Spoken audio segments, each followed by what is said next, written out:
So I had a little bit of a controversial topic, but I'm going to link the information down below. It's actually a Dr. Greger study, well, not a study that he did himself, but a topic that he mentioned in one of his videos, and it has to do with inmates and people on death row, and the fact that when they have their last meal, the most highly requested item on their menu was always meat.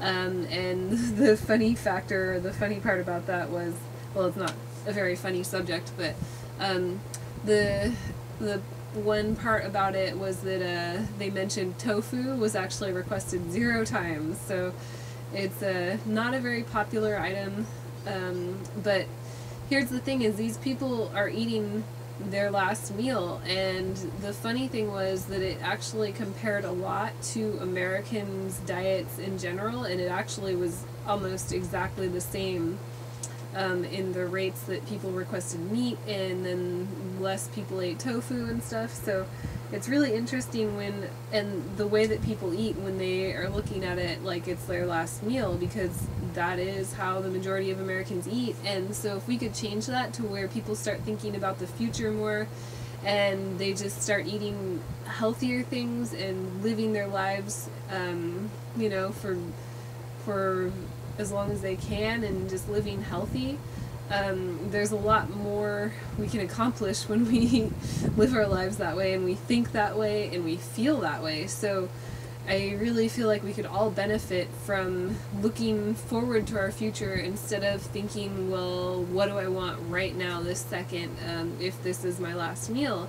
And I want to encourage people to eat each meal like it isn't their last meal, and to start planning for the future and thinking ahead. And I know living in the future, we can't always live, you know, that far ahead with everything. We do want to live day to day and to enjoy the moment for what it is also, but I am sure that those foods could help us do that, you know, eating plant-based vegan foods. And although I'm not really a fan of tofu, I would totally encourage people to eat tofu if they want a meat substitute. I actually, just the other night, I had some hemp fu, and that was it's really, you know, it's a fun treat every once in a while, because I don't care for tofu myself, just because tofu and soy specifically does have a negative impact on the hormones and stuff. It can set them off a little bit. But if you eat everything in balance, it's fine. I do have a little bit of tofu every once in a while, just on occasion as a treat when I go out. There are certain restaurants that make like some amazing tofu meat dishes. I just had one that was a shrimp tofu mixture of something. Well, it wasn't shrimp, but they made it into a shrimp. It was the same texture, and it even had a very similar flavor. So there really are a lot of great alternatives out there. And if you want to splurge or find something that does taste like meat, you can find it.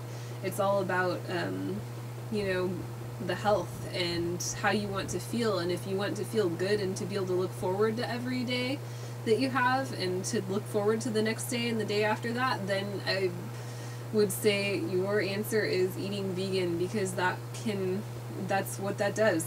It helps you feel amazing, and it helps you look forward to the future instead of eating like every day is your last day. And I know I used to eat that way, and I just choose the most satisfying thing for the moment, and now I choose what is gonna be more satisfying to my body and to my soul and just to my future and to the planet. So there's a lot of benefits to eating vegan, definitely.